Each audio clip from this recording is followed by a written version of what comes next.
can't play snooker. No vision and awareness on the snooker table. No, to be honest. I thought that would have been your game. Phil, believe it or not, I haven't. Sizing it up where the openings were. Phil, have you seen Gary play golf? He hits it, he goes, where's that gone? Where's that gone? Where's it gone? Where's it gone? It's gone over there, mate. It's gone over. Well, I do knock it 300 yards. In the wrong direction. After four 120 shots. yards that way, 180 yards that way. Yeah, 300. I think you're right. After 4 shots, I knock it 300 yards. Yeah. Correct. Yeah. Very good. Have you mended it now, Tom? Have you mended it? We're back on. We're live. We're okay. So for apologies for those that missed Scory's rant, we'll put it out again on social media. Don't worry about that. He's had his right to reply. Look, the facts are this show is all about opinions. Mm-hmm. Scory gives his opinion as honest as he like. And the one thing I'll say about Gary, and I say this to anyone that I meet who's like, oh, Scory does this, Scory does that. Scory would never say anything on this show that Scory would not say to the player involved, the coach involved, the whoever. And I think that should be, I think that should be admired. We've noticed it's quite hard when we come out and criticise anything and someone's ringing us up going, what are you saying that for? It's actually quite, you feel quite guilty when that you've upset someone. And not enough people will put their head above the parapet in the days where you're only allowed to be positive now. Yeah, listen, fellas, as well. Like when I was playing, and even in my short coaching career as well, when I was playing and when I was coaching, one thing for sure, I didn't take a grudge with or moan about criticism, because at the end of the day, and it's a great because he was massive in this from a point of view. Dean Bell, great bloke, Dean Bell, great player, and also too excellent coach. Loved being coached by Dean Bell at Leeds. It was quite simple. With everybody, just do the mirror test. Just do the mirror test and just be honest with yourself. And that's exactly what I did as a player, and that's exactly what I did as a coach. And when I got criticised, I never complained about it, because you know what? They were being honest about it. So people, again, I'm just repeating myself, and I'm sick of repeating myself about it. I'm not controversial. I'm open and honest on what I see. And if you don't like open and honesty, well, I'll tell you what, grow some crystals, because it's your problem, not mine. Is that the problem? It's just the fact that, for instance, maybe Mr. Pearson here has taken it a bit too close to the bone. No, I think we're at a very, very sensitive time for every club for selling season tickets. It's round about that Christmas period. Everybody's thinking, oh, I need to get the new shirt, or the second shirt, or the third shirt, or in some clubs' cases, the fifth shirt. And any form of criticism that might derail somebody from investing in the club is taken personally by that club. I think it's brilliant that Hull have got over, is it 6,500? 7,000 this is, 7,000. Which is fantastic. When you Yeah, think brilliant, that, absolutely. you think that they're coming off Brilliant. the back of 11 successive defeats at the end of last year. There's nothing that you're going to say that's going to stop a Hull fan buying a season ticket. Exactly. It's all part of the debate. And if anything, people might be rallying behind the club just to say he got it wrong. So I just don't see, we said it before in the early part of the programme, which people may have missed. I think there's too much focus at the moment on owners and chairmen and not enough on the players and looking forward to what we're actually going to see on the field. I agree. Interesting. I agree, but also for the record, for people that might not have seen or heard, where did you say Hull are going to finish? Where do you think they're going to finish? Ninth. I said ninth. You think ninth? And I say, and when I look at certainly the squad, what they've got, and I say it's an age, but also as well, one of the big situations for me is what's the style of play going to be? Are they going to, because they've got literally the same squad, so are they going to change the style of play? They haven't signed an impact hooker, because as we all know, how good a player what Danny Allen's been, he doesn't vary his game. So is Jez Litton the answer if he's given more games? Well, if he gives him more game time, yeah, he could be the answer, from an impact point of view. And we all know the big pack, what they've got, the backs, as we've had this debate many times ourselves, Mark, every team does the same, we're playing back off the penalties, and also just playing off the back of a Mark Sneak kicking game. Is that going to be enough for Hull? Moving for sure, they're not going to get anywhere near the top four. They're not going anywhere near the top four. Well, it's top five. So top five. They're not going anywhere near the top five. So my question is, are they going to? Because I think I've done Cass 6, Wakefield 7, Huddersfield 8. That this whole squad, is that better than Cass, Huddersfield and Wakefield? In my opinion, it's not, and that's why they're going to finish ninth. You have them below. Well, I said here a couple of weeks ago, I think Hull Kingston Rovers will finish above Hull. I really do. And notice some of the Especially comments. if they get Josh Drinkwater. Well, some of the comments that I've had coming in from Hull fans have been saying, if Hull KR had signed the players we've signed, we would have been having a great winter, taking the mickey out what are you signing that for? Who are you signing them for? Why do you need them? Why don't you get some proper players? And that's from all fans. Yeah. You know, they're not daft, are they? They're No, not no, daft. no. But it's Oh, the promise no, that was no. made that there was going to be change, and the change hasn't taken the team forward. The issue for me for Hull is where are they going to play Jake Connor? Because he is their wild card. He said he wants to play 6 as well. So if he does, and if that changes the way they play, which is what you were talking about, what style they're going to play, if he is the maverick at 6, that could make a difference. Well, where's he going to Where's Albert? Where's Albert? Well, who's he going to drop then? Well, that's what I'm saying. Isn't that a decision that also needs to be made? Oh, without a doubt. Oh, yeah. Well, for me, the best halfback combination, but he won't drop Sneak because he plays off the What back about of the Sneak as kicking backup game. hooker? I wouldn't have an issue with that, but it wouldn't be the impact what you're looking for a hooker, to be honest with you. But it'd be a bit more variation around the ruck area from there. And then if you But, needed to bring on somebody who's got a kicking game well, to get you out of trouble, Connor and Kelly have got decent kicking games from there, but from a creative point of view and for a more expansive game, I think you've got to look at Connor and Kelly, but he won't do that because, as we know, he rather certainly loves the way that what Steve brings to the side from there, and the way with the crossfield kicks, the big wing is what we've got. That's right. The 1-2 Challenge Cup's playing that way. Simple as that. Well, like Robin Sykes says here, Scully, I'm fed up of you sitting on the fence. You're going to get some bloody splinters soon. Let me ask you this then, regarding obviously they've recruited quite a lot, but obviously they're not really, it's not like Leeds have gone for obviously the marquee players. Saints, of course, have brought in theirs. Blake Austin at Warrington, they're big names and things like that, but is it the fact that they've strengthened their squad so that the injury crisis of this year could be avoided? What quality have they brought in? I'm not saying that they brought in quality. That's not what I'm saying. I'm just saying that they Well, brought in. all let me finish. they've done is brought in numbers. Exactly. But like for instance, Matty Dawson-Jones. I'm not saying that by all means he's a fantastic winger or a fantastic player, but could do a job, especially as I've said to towards you, the back of the season. As I've said to you, which of those players starts in week 1 when everyone's But that's fit? not the point I'm None of making. them. That's not the point None I'm of asking you, Matt. The point I'm asking you here is towards the back end of the season, let's say they have a lot of injuries like that, will they come in and do a job? I think they will. I think the issue is that a statement was made towards the back end of last season that things were going to change, and the recruitment doesn't hint at change. Has he shot himself in the foot, Pearson, by panicking when clearly they were losing 11 on the spin?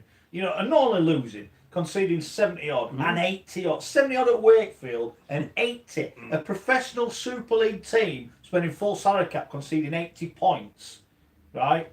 Is not acceptable.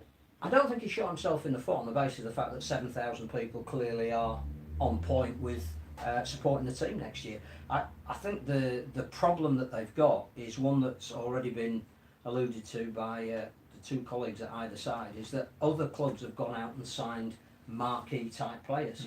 I no doubt we'll talk about Wigan's acquisition of Jared Salmon, and is that more Hull or marquee? But I think there are at least 3 or 4 clubs who disappointed last year, who have made the kind of signings that would indicate that they're going to be better. But I think Hull signings don't indicate they're necessarily going to be better.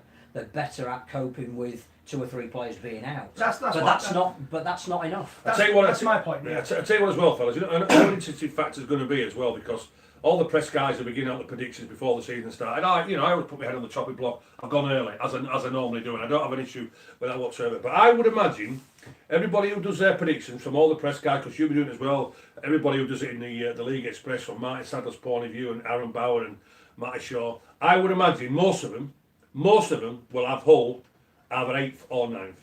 Well, Will Mr. Pearson be calling them controversial? Will Mr. Pearson be amused at them? they're not going to Do me a be favour. that much. They're going to be around what they were last year, because they haven't made the changes to be anything other than that, which was round about 8th. Correct. Absolutely. So I think he's got to take a long hard look at himself here. He has. And one thing for sure, Adam, I ain't going to change. I'm not going to change. If you want to call it controversial, call it what you like. But one thing for sure, I'm not changing with my open and honesty. We'll get to some social media with Tom in a sec, but I had quite a bit earlier on. Super League Robin, look, like we were fair, we know he's a Rovers fan. Just said, Scully's got it banging about Hull FC. What do you think about Drinkwater going to Hull KR? Will Rovers now finish above Hull? What do you do with Chris Atkins? Well, so what was saying about Atkins from there, because is he going to be the second hooker? It depends. He can be. Depends how much Lunt he's going to play from there. But I'm with the show. I wouldn't rule it out with the sound of Drinkwater, because that'd be a good combination between him and Maguire and Atkins as well from there. The bit of quality what they've added in Garbutt as well, so Can Hutchinson Rovers finish above Hull? Above the show, I wouldn't rule it out. No. Wouldn't rule it I out. think the first game of the season is even more interesting now, isn't it? Certainly is. Paul says, I'm quite glad Scully tipped Hull to have a terrible year. If I remember correctly, didn't you do the same about London last year? It's worth a few quid on Hull winning the grand final next year. How much do you want on, Paul? We'll take you there. People also getting in, wanting to know about the Toronto thing. We'll have a look at that in a minute. FC Monkeys just laughing about Adam Pearson reacting to you. And then John says, I hope you're right regarding Hull FC, because the shower on the other side of the river are recruiting well. So they're admitting some Hull fans, actually Rovers, there's a bit of a begrudging credit there. You mentioned Gar, you said there, you look at their team, is it better than last year? Yeah, it is. Yeah, You'd have to say it is. And they made a conscious decision that they were going to let a raft of players go. And they bought in less, but the players that they bought in are proven quality. Now that might bite them on the back. So if they have a whole style injury crisis, then they might come short with that. But at the same time, as we say every year, every squad's the same. You need luck with injuries. No matter how many good players you've got, you need a bit of luck. Yeah, people are obviously getting in touch with what Scott's had to say. Some probably not broadcastable, but going back That's to just one, his relative. there's one here that Derek's put in, and I'm keen to see what Scotty makes of this one. Derek Tomo Tomlinson, Connor at loose forward, and have Sneed and Kelly as well. I wouldn't say no to that, to be honest with you. Connor needs to be where the ball is. He needs to have more involvement. It's as simple as that. Connor makes things happen rather than waiting for things to happen. So I don't have an issue with Connor at being at loose forward. But as Phil mentioned from there, Sneed as a second backup hooker, yes, but as we all know, Radders, he relies on him so much with his kicking game from there. So that's not going to happen. He's not going to drop Sneed week in and week out. But Connor at loose forward, certainly an option. My only worry with Connor at loose forward is two things. One is loose forwards these days tend to be bigger physical. It's almost like the third prop. And you're going to have to do a lot of tackling. I don't want him to be doing a lot of tackling. I want him to be drifting in and out the game as the maverick that he can be and creating stuff. And I'm not sure you can do that. Well, can I say what I said last year, and I said this on the show, he's got to sacrifice Danny Houghton. Because Danny Houghton, when they had all those injuries, and he put Litton, you mentioned Litton, when they played at Warrington, when they conceded 80, they brought Litton on, and Hull actually looked for 15 minutes like they might score a try. Because he's quick, he's alert, he lacked game time. You could see his timing was a bit off, but you can't get that when you sat in the stand every week. I think they should have gone out and bought a hooker. Play Danny Houghton at 13, because you said, don't matter how big you are, you're at Danny Houghton, he's going to tackle. You can have a tank, he'd still stop a tank. So play him at loose forward, get a bit more out of Danny Houghton, because it's easy for me to sit here, right? Danny Houghton is a legend of a player, and what he is at Hull, I get it. He's a tackling machine. He's a great player. He's a great bloke, and I've ever been in his company. He's a top fella. But if you give every coach in Super League, right, you can have any number 9 in Super League. How many are actually going to pick Danny Houghton? That's not to say he's not a good player, but he's not what you want out of a number 9. You mentioned explosive, creating, doing this, doing that. He doesn't do I think that. There's a case for saying that even if he still plays 80 minutes, which he's fully capable of doing, that maybe 40 or 50 of those minutes should be at hooker, and the other 20 put him in the back row. 30, Rest one of your forwards. Yeah, I agree with that. But you'd have to have then a second option at hooker. That's it. Now, and has Litton had enough game time for him to become a game manager? That's the big question, isn't it? Maybe you have to start off the season with him on the bench and make a commitment to it. That won't happen. Houghton will start. Don't worry about that. No, start maybe, but if Litton's told he's going to get 20 minutes every game for the first 4 games of the season, and then it's down to how he plays, then... But interesting one, isn't it? I would have signed, as you say, a bespoke backup hooker. Have they been too loyal to the existing group that won at Wembley? Can we just be honest though? Like, you're talking about a player that was the Man of Steel only 2 years ago. Oh, I think you're I think almost. we're all, No, I think we're all no, admirers no. of Danny Houghton. We're not just saying how Danny we're Houghton's gonna no change. good. No, but he almost Hull seems... need to play him in a different role. My worry with Danny Houghton, and it's always been the same, is that if he's making 60 tackles, somebody else isn't making enough, and it's blunting his ability to shape the attack because he's so good at defence. So does that come down to the coach, or do you think Danny's in a position where he sees his role as just doing that? He's not, I don't know, like we've certainly not seen obviously the creative side as you've alluded to, Mark, but at the end of the day, like those tackles won them a Challenge Cup. Yeah, but I'm Well, did they, or did Ben Curry dropping the ball win him a Challenge Cup? No, let's be honest. Let's be honest. Ben Curry did drop the ball. If he hadn't dropped it, he would have scored. Well, if Danny Houghton wasn't there for the tackle, he goes over. Look, I'm not questioning Danny Houghton as a player or as a man. He would play on the wing if Lee Radford told him. He would play at fullback, he'd do anything, cut the grass, whatever. But we're talking. He's got a limited squad now. They have signed up all their players long term on good money. And now all of a sudden you've got nowhere to go. And when those players stop performing, you're knackered. We've had it at Leeds. Yeah. Leeds have done the same. Exactly. And they've got every club's gone through that, where Yeah. they've retained rather than recruited, and it hurts you. And you see also as well, the big point for the black and whites is simple. They're coming off the back of 11 hammerings. Where do they start? What are the fixtures next? Well, that's the thing. Well, the first one's all KR. Yeah. And he's at home or away. Determines. Yeah, correct. So the press is straight away. Yeah. It's not just on Pearson, not just on Radders, it's on the players. So the press is on because of the pathetic way they finished last season, 11 where they literally got hammered, and also as well. And I say I'm not a cheerleader, me as a pundit. I'm not a cheerleader as a media guy. And first of all, I just want to say, people have told me about what Brian Carney said about me. Thanks very much, Brian Carney, if you do listen to our podcast. For the nice words, what he said, and I fully appreciate what he said. I'm not a cheerleader as a journalist. I tell it as it is. And when you watch when Castleford played the Black and Whites at the K-Con, Castleford didn't even get out of reverse. Never mind getting to fifth gear. And to be honest with you, that was a week after they'd been hammered by Warrington. And as Brian Carney says about the cheerleaders on the television, all they were saying was, tell you what, you got to admire this whole side because they haven't been hammered this week. I think the score finished with about 28-10. You know what, they've kept going. What an absolute load of tosh. Is that what the whole fans wanted to see? Because Castleford, as I said, didn't get out of reverse. But the pressure is on the black and white because they're on 11 unbeaten. 11 pressure. losses, 11 without Well, a that's win. what I'm saying. 11 losses on the bounce. They've got the red and whites, the first game of the season. Pressure. Tell you what, they need to handle the pressure the first game of 2019. They'll look and say, look, that team, when you look at the squad, it's a very good team. They've got good players, but you scratch beneath the surface, I'm not sure they've got enough, and I think that was proven last year. The issue is more, there was in inverted commas, promise made when things started to go wrong and badly wrong last year, and I don't think that promise has been fulfilled in terms of recruitment. That's why, as the chairman stroke owner, I wouldn't be. Well, my point is, he came out and went, he was highly delighted with the team, Yeah. and then 3 weeks later he said, we're going to get rid of people out. I think there was even an accusation people weren't trying what they were going to dig out people. I think that phrase was used, we're going to dig some people out. Well, Absolutely. I haven't seen anyone leave, so they haven't dug anyone out, have they? So, look, I just think, I read that and I think, you're showing signs already, mate. 2 defeats early on, and people will be asking questions there. And if you're not asking questions of the coach, you're asking questions of the people. Well, do you know what, Mark, as well? Because I've had some people phone me up today, and also too, I think there's been a bit of reaction on Twitter from there with what Pearson said. I tell you what, he's under pressure straight away. Yeah. He's under pressure straight away. He is. Yeah, because of what he said at the end of last season. So don't be blaming me for being controversial. Don't be blaming me because, you're amused at what I say. Listen, take a bit of advice. Just take a bit of advice sometimes. Or keep your counts.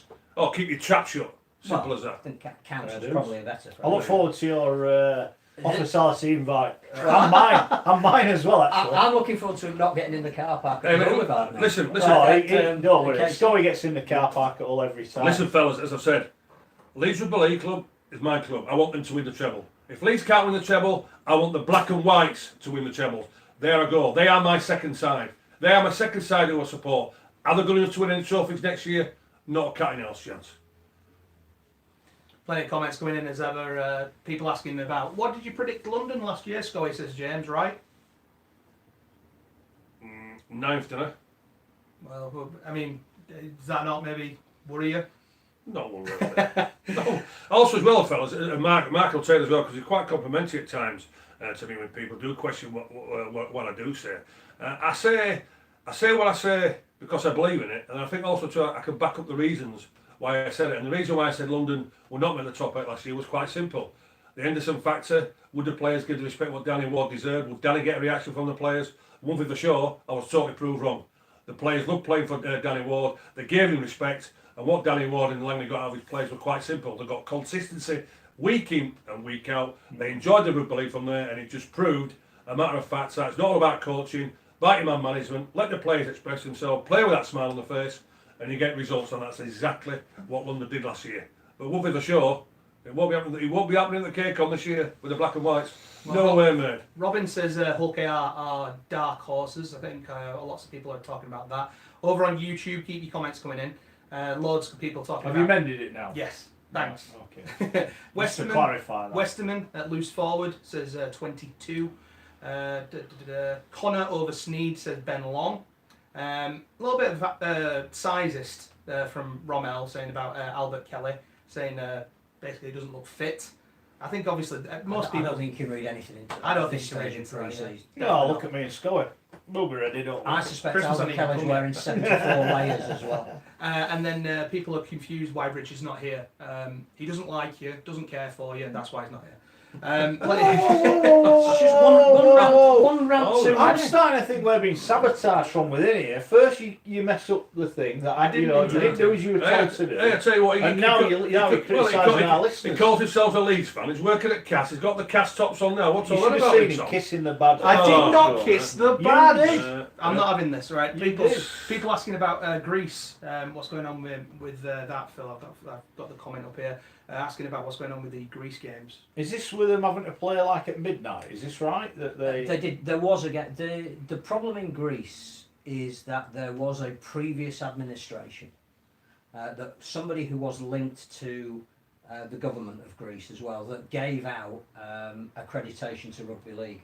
That was then all brought under another sport, and there's been a change of administration to make sure that rugby league has its own governance and its own self-determination. And that has meant that because the previous gentleman who is involved with the government in some way can deny facilities, there's been some clandestine games played just to make sure that they were played. When Greece played in the playoff game to determine that they're still in World Cup qualification, we couldn't advertise when and where that game was going to be played, on the basis of the fact that we didn't want any official turning up at the ground and saying this game can't go ahead. So what Stuart's basically asked is it being played in secret? No, I don't think. I think there are games being played on places like the Islander Roads where they are the leaders in rugby league. They've got the best team. Greece themselves are due to play Norway in the early part of next year to stay in World Cup contention, which will be a fantastic game. That was always going to be played on neutral territory. Could even be over here. Keep an eye out for the venue for that, because that will be a game worth seeing. If Greece were to beat Norway, and I think because of their access to heritage players, Greece would be favourites for that, then they're in the next six that have the chance of qualifying for the World Cup in Europe. They'd be third seeded, joint third seeded, so again it would be a difficult ask for them, but if they can count on some heritage players, you wouldn't rule them out of maybe even getting to the next phase of qualifying for the World Cup. So I think there is some healthy stuff going on in Greece. It's just political shenanigans with the previous administration. So if people were to wanting to keep up with that, how would they do that, Phil? I think they've got a Greek Rugby League, have got their website. I would log on to that. Plenty of comments about Samet, by the way. Yeah, we'll talk about yeah, that in a minute. Derek Tomlinson says Minicello, Manu, Washbrook should have all been released. Griffin moved into the forwards as a strike runner, Westerman in the second row. Hey, listen, let me just say this as well. The whole fans, you know, as we said earlier, they're not stupid. They're not stupid. They know themselves they're in for a long, hard season because they know this squad is not good enough. They haven't made any signings. There's some players who were there in that whole side who were journeymen, and they should have been let go. The whole fans aren't daft. They're not stupid. Fair enough.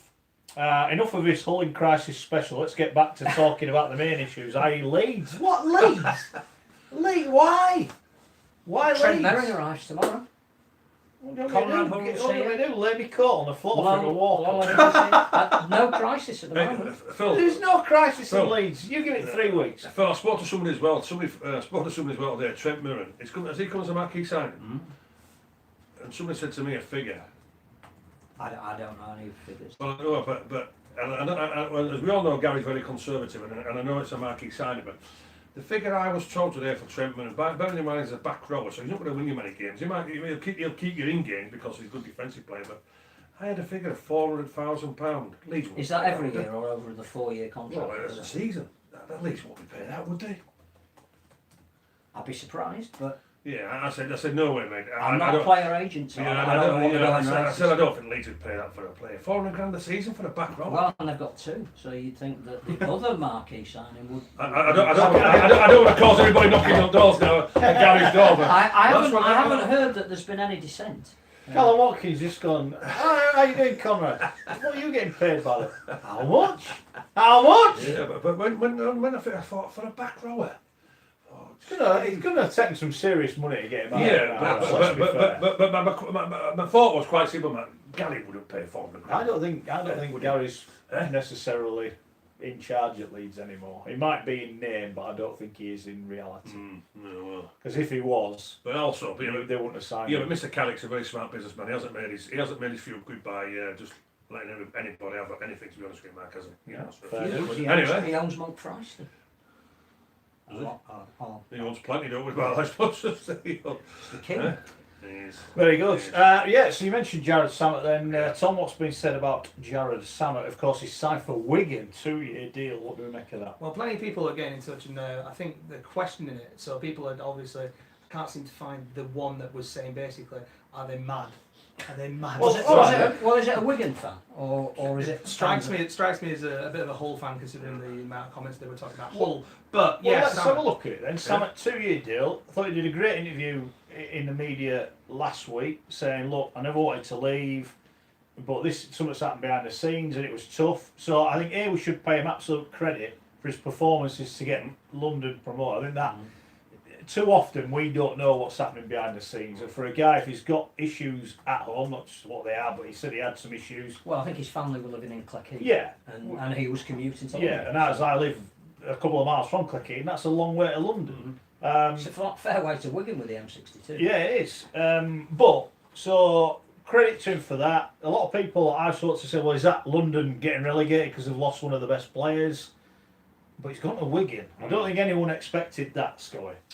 No, and I said in my comment about it today. It's this signing is going to be a wow signing, or it's going to be an absolute disaster. And also the reason why I say that is because Adrian Lamb, when I heard his interview a couple of weeks ago, he's looking to play a more expansive game and he's looking to play a more attractive game, which absolutely delighted me.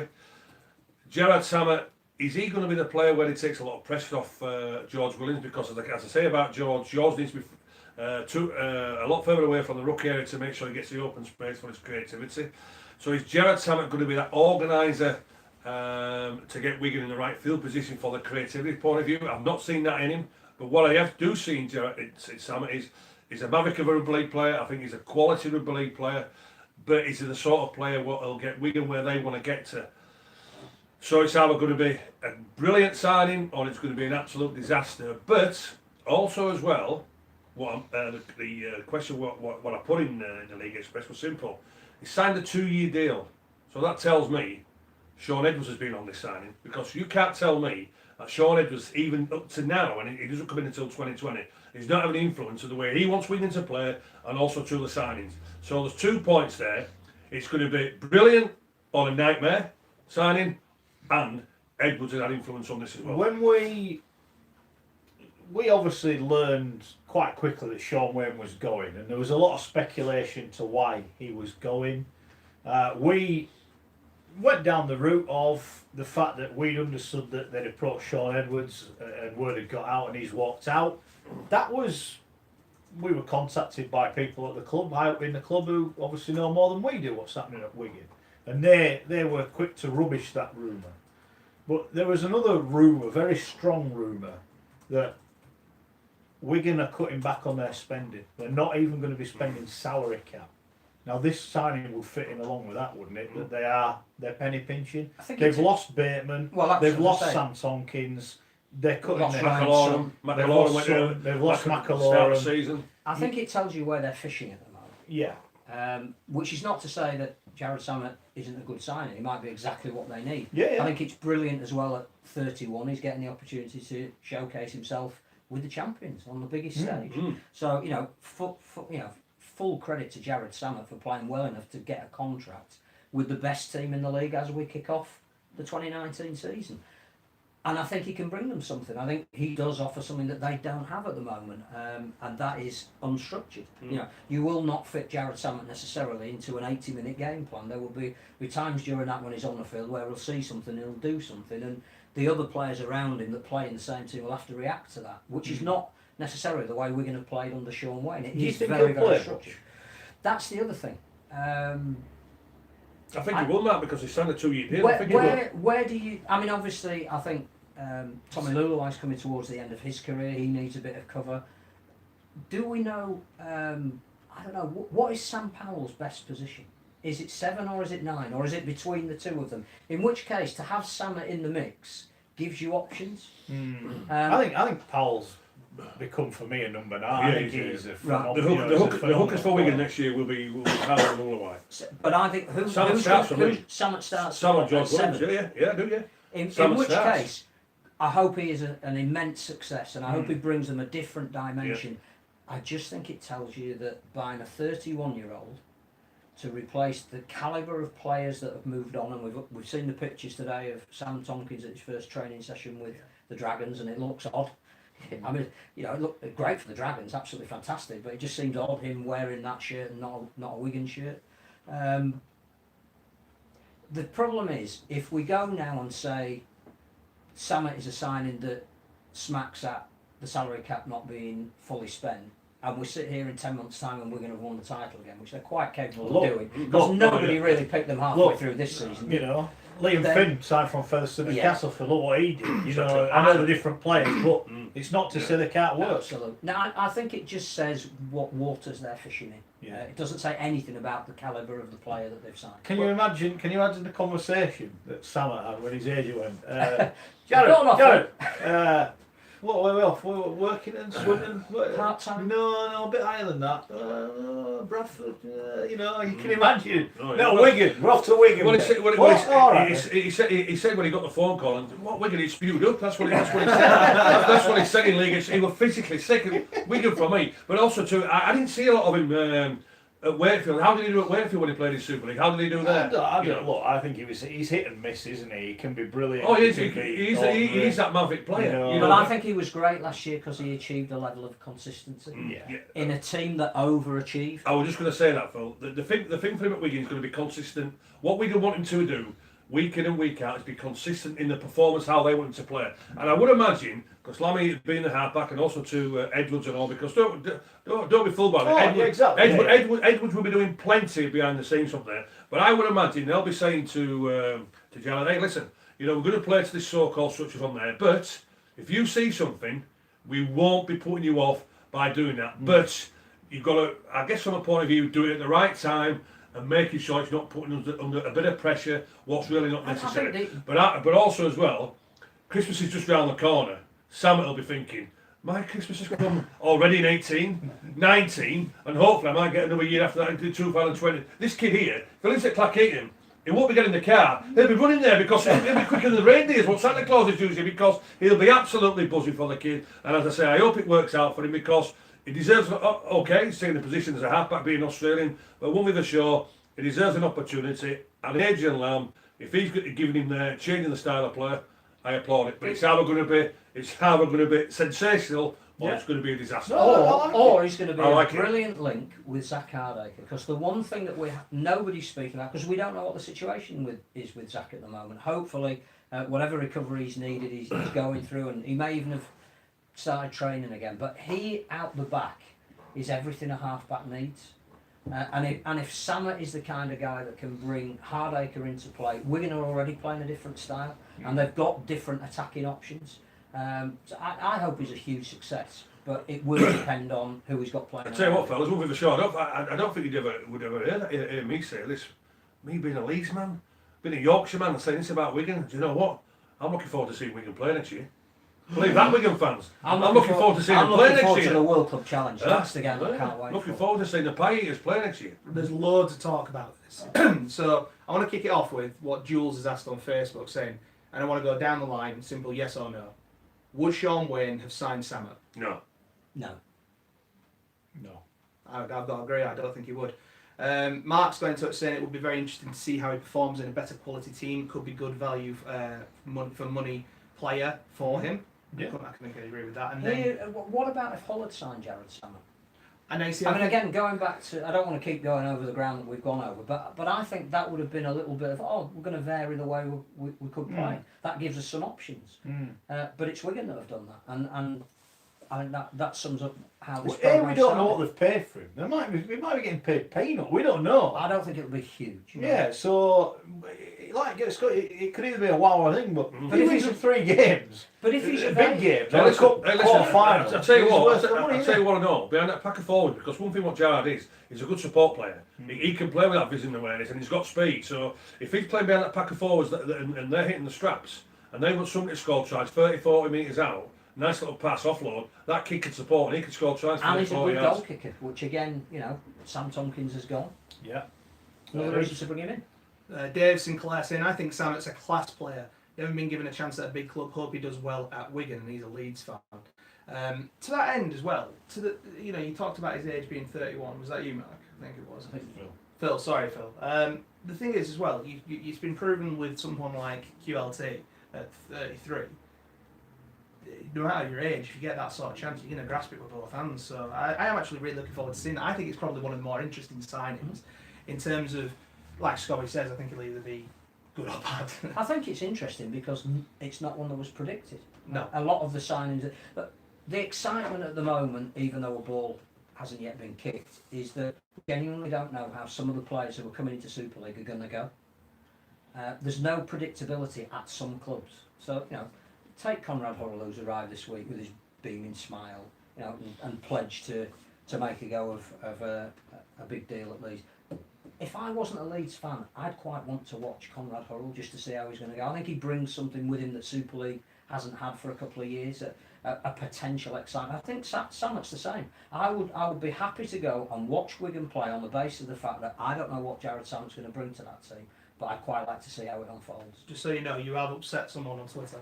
Well, it probably isn't for the first time. Phil, again with Wigan digs. Leeds have got Luke Briscoe on the wing. He'd be 5th choice at the Warriors. Where's the Wigan dig? Where's the I haven't Wigan heard dig? that. I I haven't heard that. And the other thing is, Luke Briscoe won't be on Leeds' week.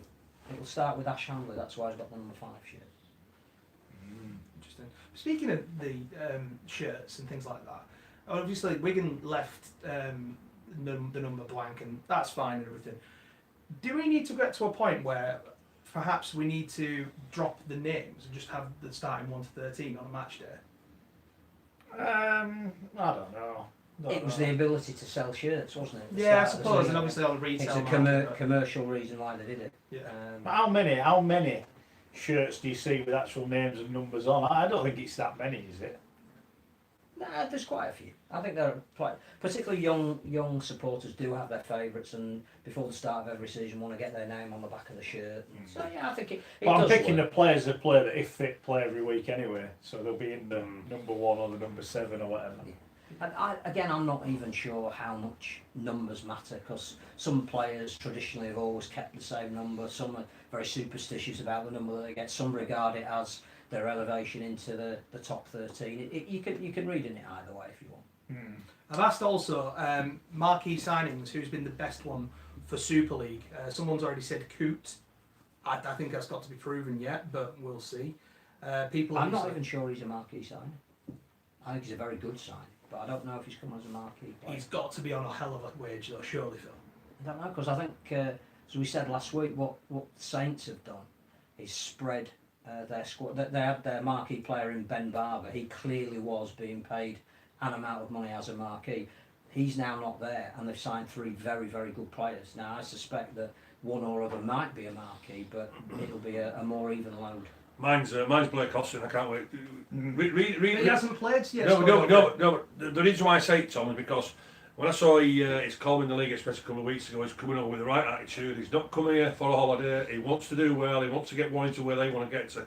I'm really excited about him. I've seen him play Canberra plenty times. When you talk about a maverick player and somebody who can organise, this kid can do a lot. So I'm hoping he's true to his word. He's going to get ripped in at training. He's going to make sure that he gets the respect to the players.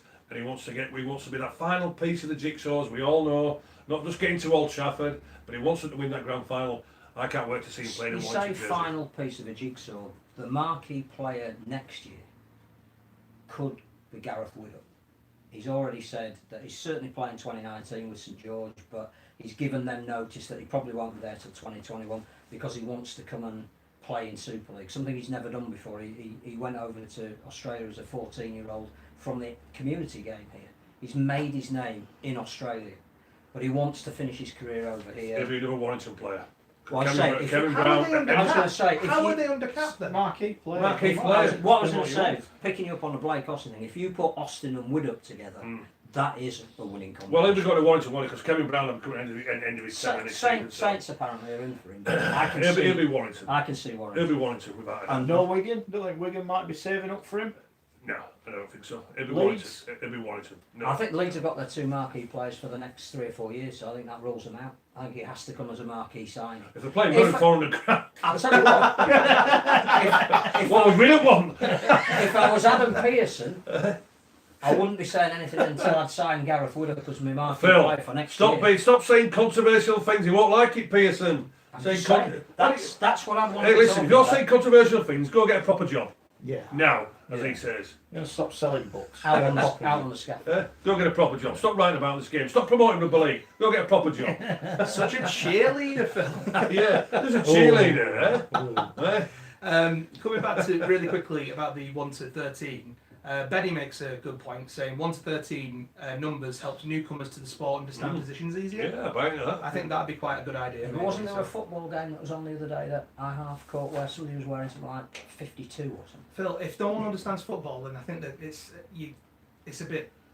I don't know how to say that. I don't know, but I think that's a bit silly. And- But rugby league, in the sense that look at rugby union, you can almost explain it because of that. And I know we don't want to mention the other code, but I think that's an example of where we can maybe. See, what they used to do again. is they used to say, you see all them fat lads, right? Their job is they just run it in, and then all these little After skinny 20 blokes, minutes. they score all tries. That's what they used to say, innit? We've got a good front pack here. Now when people say me, they go, you could, when they say me, you couldn't run 50 yards, could you? Hold on, I could do You 80. say it, you know, you couldn't run it back, mate.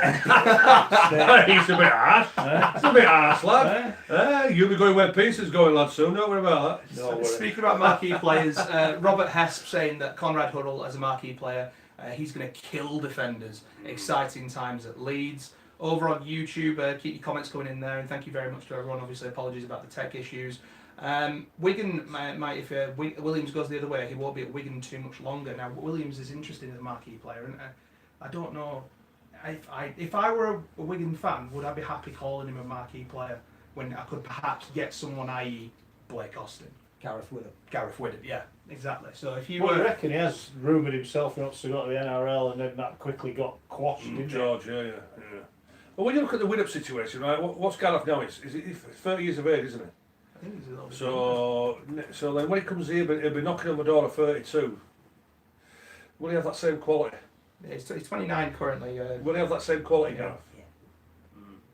Oh, well, that's right. Well, he's going Warrington, don't worry about that. That's where he's going. Kevin Brown, he'll retire Not next year. Snellings. No, he'll be going Warrington, without a doubt. He will. We've been also asked about obviously the Hull KR. We haven't mentioned it obviously just yet, but the Hull KR floodlight falling. Yeah, firstly, good job no one got hurt. I think that's the first thing we do see. Yeah. What I've heard about it, obviously I've not looked into it. I mean, I'm Part of presuming... the stadium is still closed. Right. Work still being done. Which end's it at? Where the new stand is? I'm not sure. I'm not sure. But it fell on the pitch, so I think we should be extremely thankful It that happened at that time, and not what, yeah, obviously, yeah. All right, well, yeah, I mean, it is a worry, and I'm sure Mr. Hudgell and Crossland will be sorting that out as we speak, and we hope they do get that sorted out.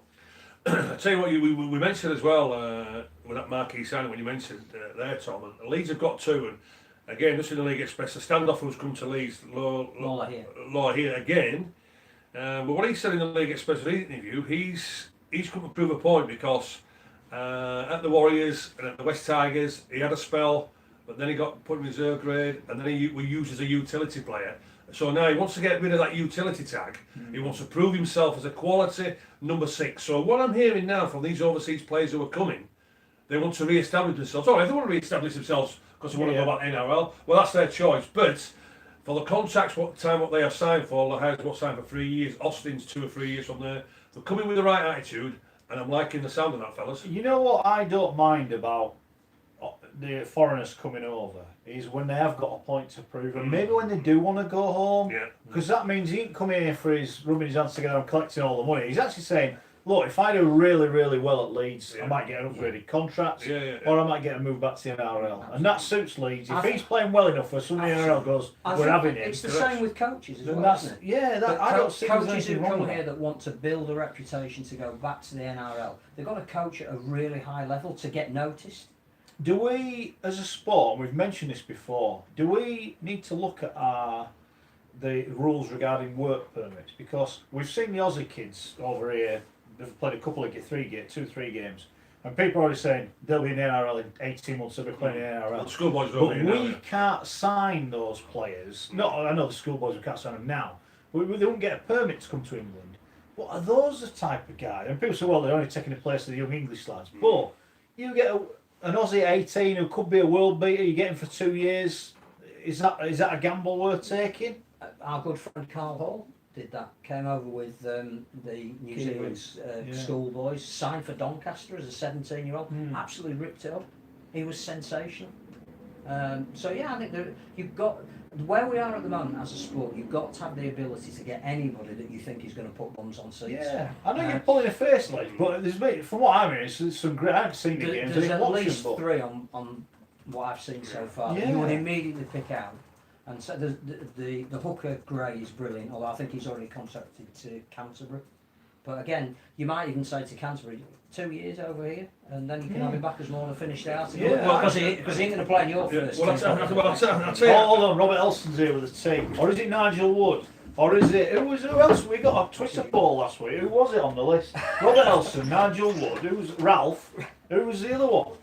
Anyway, Ralph, they don't know who we are, so it's none of them. It's the hand of God. It's the hand of God. It's like Maradona, just sending them through.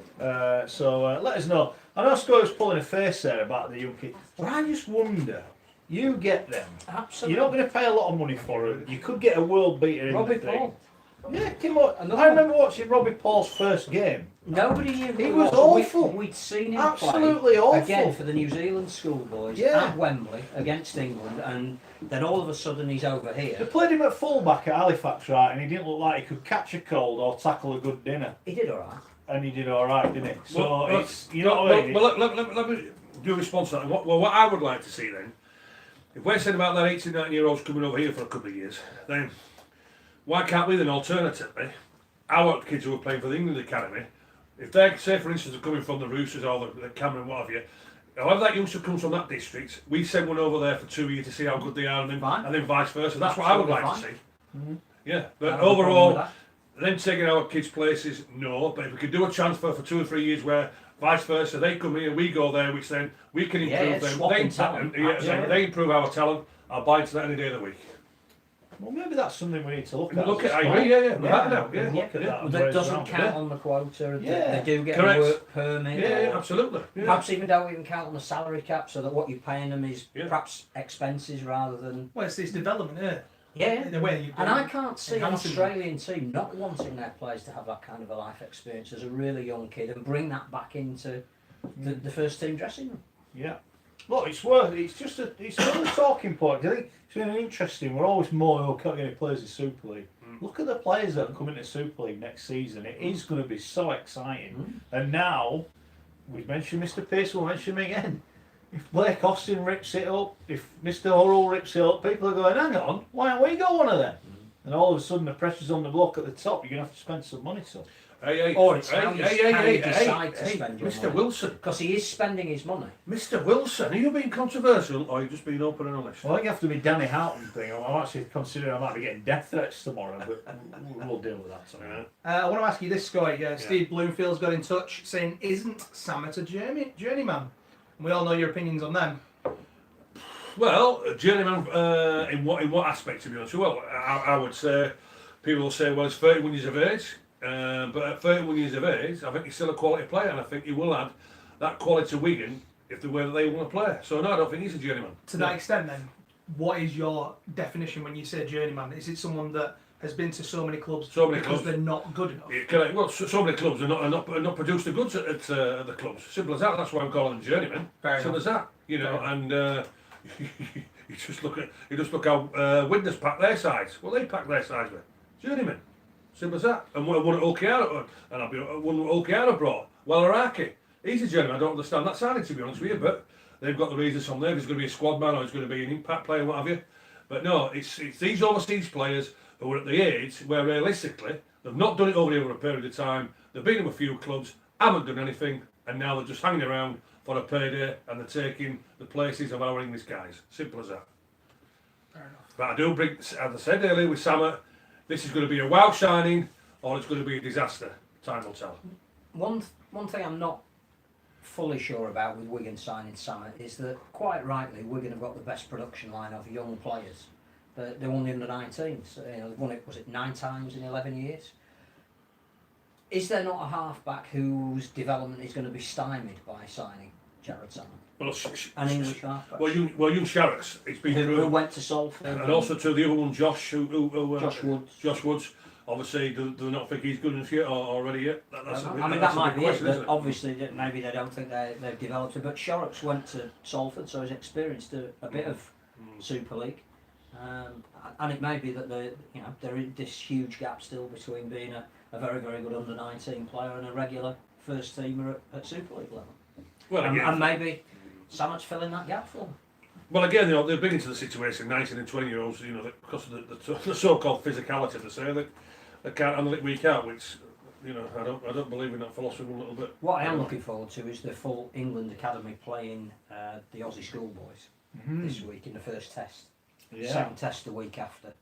And they've had 3 warm-up games. One against the universities and colleges that they were clearly too good for the opposition. Won't have done the opposition any harm at all to play against them, but that was a warm-up game. I think Yorkshire and Lancashire have really pushed them, both of them. Yeah. But they've come out on top in both of those games. They now are prepared to play the best of those 2 squads in an international. If you get the chance to go to Lee or Leeds, go and see the games. If you don't, they will be live streamed on our league, and have a look at them. Let's see how our kids match up to the best of theirs, because there's a couple of their players that, apart from the hooker, there's a fullback and a centre.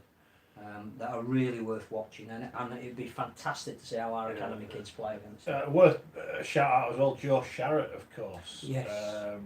Awful incident involving him, the young St Helens player. Sounds like he's in a bad way. Being attacked. That's how I read it. We hope he's all right. He was hoping to be involved, of course, against Salters. That's not going to happen. And I thought it was quite a serious statement that Saints put out, so hopefully it's not as bad and serious as it sounds, but our thoughts are with Joe and his family. What must be a horrible time. 3 of us are parents.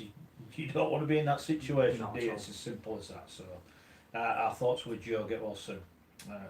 Yeah, but people have echoed those comments, Mark, in the comments on the Facebook. Alan McQueen, of course, Mulqueen, I think is how you pronounce it. He's saying obviously about it. I think there's a bit of a video going around on social media. Try not to watch it really or promote that and everything. It's just you're sort of feeding into it then in a way, and you're promoting obviously this sort of violence and things like that. I know it's obviously you might be against it, you might be retweeting it for like that, but we're all against it. I don't think you need to retweet it really personally, but that's just my opinion. Coming on to the comments, plenty of asking about Gelling. Yes. Of course, what's going on with him and Widnes. Now, Gelling and Inu are now at Widnes. That for me though is an interesting partnership. Well, it is. Can we come back to that in a minute? Yeah. Because the big news coming out of Widnes last week was that James Rule's gone. Going, yeah. Oh well, gone. Standing down. Yeah. And the club's up for I think sale. James Rule's about as popular at Widnes as Scoey is at Hull.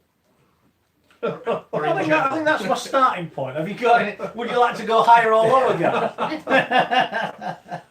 In fact, no, I think that's a bit harsh because I actually don't think anyone at Widnes like James Rule. Well, I would say 95% of the Hull fans like me.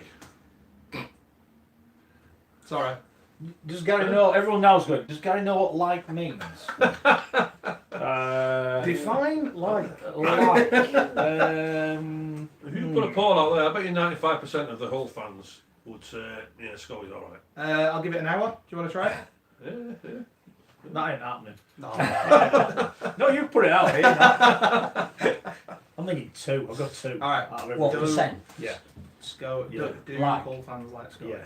And even then, there's always you always get 1% of buffoons who just vote the other way anyway. So probably 1% really. No, James Rule's leaving. I think that's a positive for the club because I think the club was dying. And I go back, they sold Kevin Brown, and I get why they felt obliged to let him go. They didn't replace him. And that club, I went to the first game that year, and you could tell someone had pulled the plug out, and the belief was going down the plug hole. And ever since that moment, that club has been on a decline. I feel as though with James Rule, he's just kidded the fans, hasn't he? That's all he's done is kidded people, really. In what respect? Just false promises. False promises. I think it's kidding people. The danger is that when you're the chief executive, you're a paid employee. You don't own the club. I think the owners haven't been in this country. They're now looking to sell on the club, talking about, like Dr. Kukash has done at Salford, ideally free of debt. That's going to mean some people are going to have to give up some money that they've loaned to the club, which might be quite significant amounts, but it could be the only way forward. Well, it's saying the figure in there that about £1 million in the debt. There's another investor who is keen to come in, but that depends again on the debt that he's got to take on. So I think, whatever the rights and wrongs of James Rule, he is a paid employee. Some of the things that he will have done will have been decisions will have been taken above him. He is the guy that has to implement. He's the front man that's got to tell everyone. And I don't know him personally or well enough to say whether he did or didn't do a good job. I know that he took a lot of the flack and he may have deserved it. I don't know if he So has he been used as a scapegoat then? No, I just think it's very difficult. He might have had a Mission Impossible job, but I don't think he's helped himself. And I think the owners have now realised that the current owners can't take the club forward in the way that they would like to. I think the two signings that you mentioned, Gelling turned up at training today, so he's gone to it. He's wearing the kit. Inu's re-signed. He was there at training today. That suddenly is a very good centre pairing in the Championship. That elevates Widnes from being perhaps among mid-table to challenging certainly for the top 5. Well, we'll do what we said earlier. We said if players available, would you sign them? Well, if Gelling and Inu were available to Championship club, every Championship club would want them, whether they could afford them. There's a couple of Super League clubs that could do with it. Sid said he'd be surprised if Scoy's missus likes Scoy. No, but in fairness, she's not a Hull fair. fan, so she can't vote. Yes, you might like me Monday, Thursdays, and that's it. What, is that when you're out at golf or something? Because it's fish and chip night. Oh, dear. So the poll's active on Twitter if you're listening live. Unfortunately, you'll have to see the results if you're listening on. It's alright, we don't charge you to vote on Twitter. It's not like you don't have to do an announcement. Please note you may be charged if you vote on. Don't vote on +1. Dial in and 0-1 for not liking Scoy, 0-2 for liking it. By the end of this programme, one of us will have been voted off. So he wanted to be an I'm a celebrity. He'll certainly be out of it. We'll give him the feeling of voting him off so he knows what it feels like. Plenty to talk about Gelling. Lots of people obviously talking about Rule, and they're asking us. And this one, I don't know how I feel about this one from William. Is it fair to say that Rule has conned the fans for years with lies and false promises? Well, that's the view of listener. That's not our interpretation of it. I think you make a good point, Phil. Sometimes in business, especially in struggling business, you've got to do things that he probably didn't feel comfortable in doing. But if you want the big wage that comes at the end of the month, you've got to do the nasty bit. So I think there's a bit. You'll report to the board. You'll make recommendations to the board, and there may have been some issues with those recommendations. But the fact is, you are not the owner of the club. Yeah, I'm quick to criticise Widnes for not re-signing. James Rule might have said, right, we can sell him, but we need to spend the money. And the guy might have went, no, just sell him, just get the money. And that'll pay for the reserves this year or whatever. And I'm not defending James Rule, but I think you've got to have a degree of that probably could have happened. I think there are two things. One is we live in a scapegoating culture. And when things start to go wrong, somebody has to be responsible. Yeah, but is that just because obviously? No, I think that is the world that we live in. No, that's what I'm saying. But about, like, for instance, social media. I'm of a generation that now has an opportunity to vent. Surely during when you've been growing up watching Leeds and things like that, surely there must have been people that you didn't like. For God's sake, Scully hated Dougie Lawn. But not to the same extent. He kept that so quiet. I must say, Yeah, I but think- yeah, I think also, not- no, but my also point- as well, he hated me. Well, yeah. I think that's one thing that we live in a scapegoating culture. No, but and- no, Phil, But I'm there, were sorry. there were two things for me that Widnes consistently have done well. And amongst all the fact that on the field it's been an absolute disaster, the work that they do off the field Yeah. through their community and with the particularly the health service that's Yeah. been lauded, given Outstanding. awards for. Outstanding. Now again, whilst you can criticise the chief executive for not making the right decisions as to signing the right players, you've got to give them a bit of credit for having that presence in the community. I think the other thing as well is that they have managed to bring through a lot of junior players, most of whom have re-signed to play in the Championship. There is a commitment to Widnes as a club. Now, they did that while James Rule was still chief executive. It could well be that fresh blood, fresh ownership, a new CEO, they've got a different coach in for next season, that actually this is the clean slate that they needed. And it may well be that a lot of the decisions James Rule made, he deserves criticism for. All I'm saying is, as a chief executive, you are bound by your work environment. Okay, well, let me respond to that, right? The thing is, let's look at Gary Hetherington, for example. How much stick he's got on social media and things like that, questions over the years. Social media highlights these now, whereas growing up 10, 20 years ago, there might have been questions about that, but you didn't hear them as much. The fact is, I think as well, people pay attention a lot to social media as if it's the majority. Brexit is a perfect example. Social media would have suggested that there was no way that we were going to leave the EU, but the voting showed another example. I think it's just a case of, like, when it comes to James Rule, social media was incredibly heavy about him, get him out, rule out, blah blah blah, and I understand that, and it's taken away those points that you've made there. So maybe that's why I'm saying, I put out the question, James Rule's left Widnes, is it about time? I don't know. I think the Widnes fans, maybe better the devil you know. But you see, also as well, No, I don't agree with that. but also as well, when you're looking at any sporting club, and I totally agree what Phil's saying from there, and Mark was agreeing, and I totally agree as well. Off the field, the great work what they've done, but unfortunately in sport, No, what's on the field. Yeah. the main products in sport, whether it's rugby league, rugby union, football, cricket, Absolutely. it's what's on that piece of turf, and that's where the fans give their opinion on. You lose 2 games and the manager stroke chief executive is under immediate That's my pressure. point. That's So the world we live in. That's the product. The And product the is last there. What 2 they see on years a has Thursday, been Friday, a Saturday, real Sunday. downward spiral for which somebody has to take responsibility. Clearly, it can't have just been the coach, because 2 or 3 coaches have tried and it hasn't made a huge amount of difference. And it may well be at this exact time Widnes need a complete clean slate. Yeah. My issue would be, if I was a Widnes fan, who's going to own the club rather than who's going to be the chief executive of the club. Fair dues. So comments coming in. I don't follow Widnes close enough, says KPW81. Enough to answer that, but I think that it's telling that this is the second club he has left and the fans have wanted him out. Could be. Plenty of people as well getting in touch. Sheila has got in touch on YouTube saying, too late for Widnes. Gelling reckons. Yeah, it's alright, don't worry, I don't want to spell your name wrong. I think we're back. There we go. It's all Tom Maguire's fault. He's been sacked. He's serving out his notice. He's got to do about 41 minutes. Or he can leave now and get on the bus, it's up to him. There you go. So, right, what were we going to talk about then? I'm just going to say, I think there'd be Castle. just looking at Cassie and the big story there in the league, especially Giants and the Tigers set for a swap deal. Wardle, well, I think we questioned that when he came back from We did. Australia to Cass. Is he a Cass player? Well, to be honest with you, I don't think he's brought any. All right, he's had a few injuries, this sort of thing, but I don't think he's brought anything. Get it. He had a few injuries when he was at Huddersfield. Well, no, yeah. And Newcastle. And Newcastle. But what I'm saying, he's Cassie now, going for the big man. You could pronounce his name. Seb. We'll call him Seb then. Seb, I think he'd be a great addition to that Cass side, and if this does come off, this should be great business by Cass. What do you think, Phil? I'm not sure whether Cass need a back rather than another big forward. If they can keep everybody fit, they will have one of the biggest packs in the league, and that will determine a little bit about where they play. Luke Gale being fit again is obviously very important, directing him around. Big season for Matautia.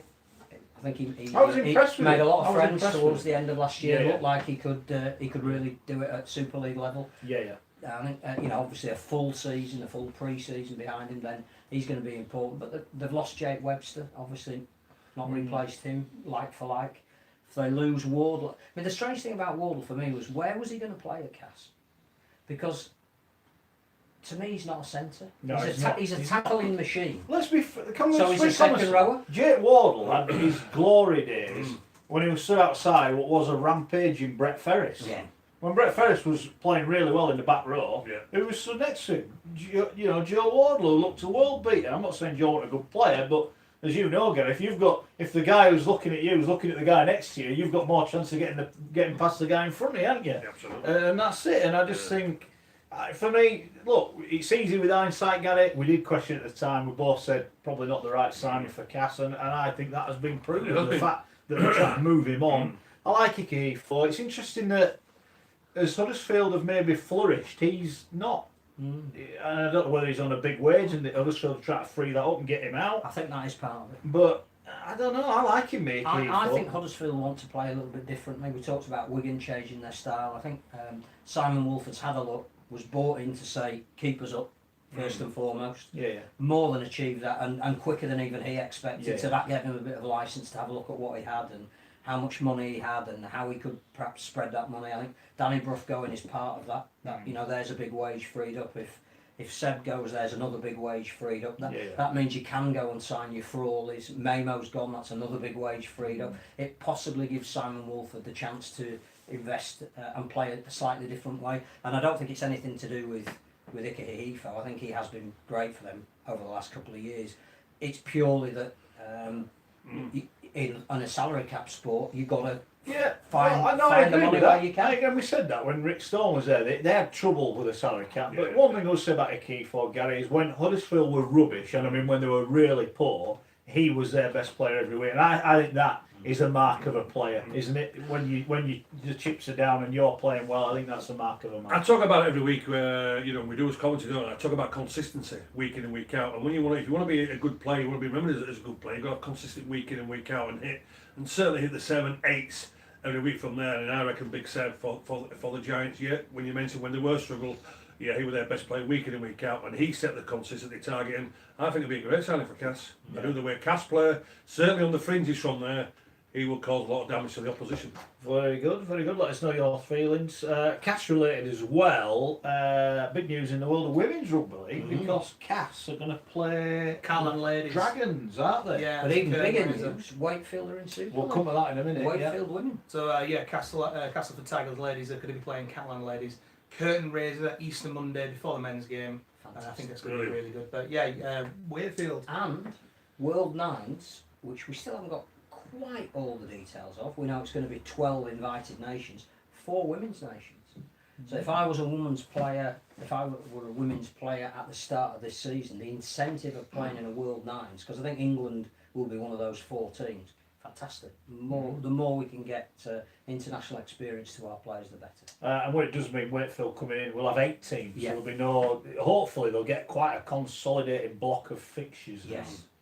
And you would hope that someone would be going, off the top of their head, other than Featherstone, are they all Super League linked clubs?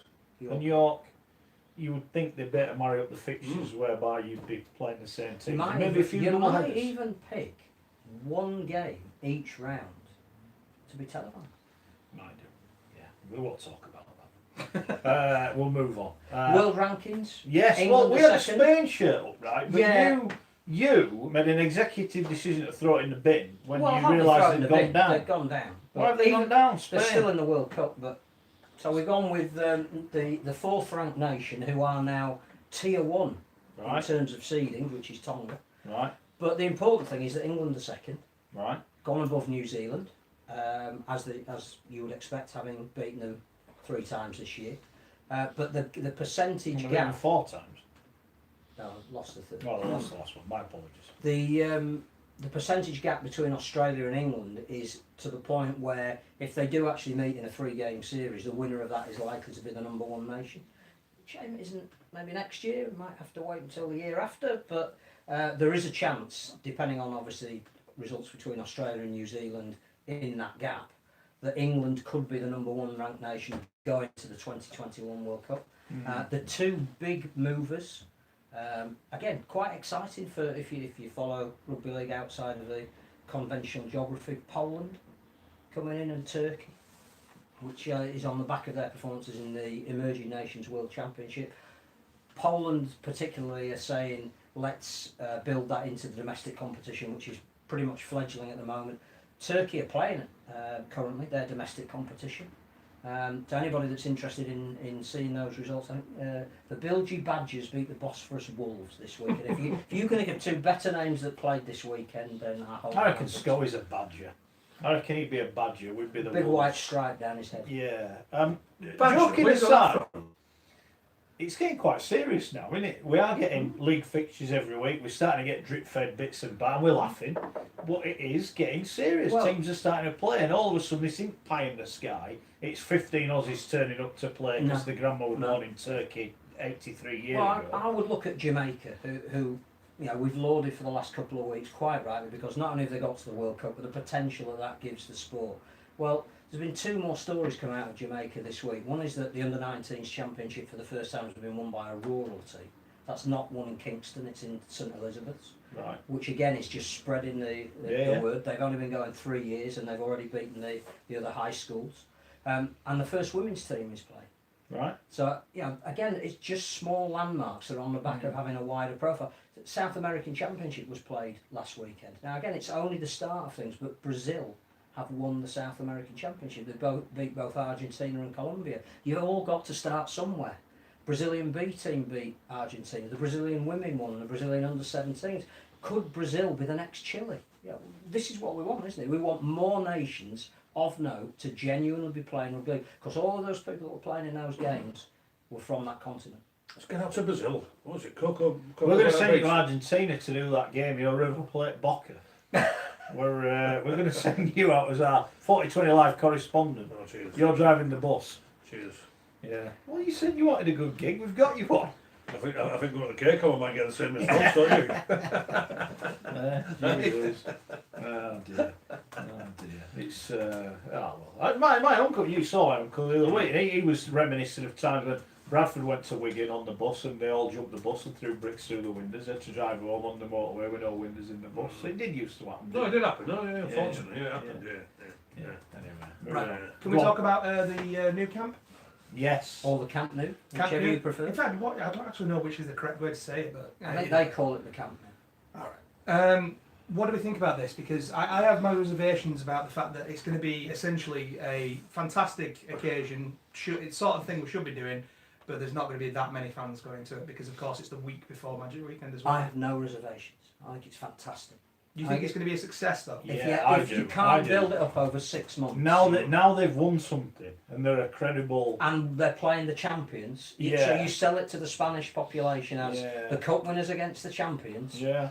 Yeah, absolutely. I think there'll be a lot of Catalan people just turn up because, For the given as occasion. well the political unrest that there has been regarding the Catalan region, I almost think it'll be a 100%. badge of honour that they do turn up and support their own team. And I guess the other thing as well is that the Barcelona Football Club have already put it out on social media. There's 5.6 million people following. Yeah. Well, it's the same when, like, for instance, Liverpool tweet out the Magic Weekend. It's the sort of thing that we do need to be doing. But while we're quickly talking about that, joe.co.uk, they're a fantastic website. Huge social media presence. When they followed the England camp, did some videos. That's some of the best bits of marketing I've seen this year. And there's been some good examples of it. Of course, lots of it from lower league clubs, etc. and like that. But that's the sort of thing we should be doing. So, Catalans, of course, taking on Wigan, that FC Barcelona putting it out on their Twitter across their, obviously their original account, the English account, French account, and all that. The wide reach, that's just a success in itself. But I think the other thing as well is the highest crowd that Catalan have ever had for a home game was when they played Warrington in Barcelona. Admittedly, it was at the Olympic Stadium, but they got 19,000 for that. So I think to give a 5 or 6 month lead in, to make that a game of choice. You know, if you're a Wigan fan and you've got the opportunity to do one overseas trip this year, you go to Barcelona.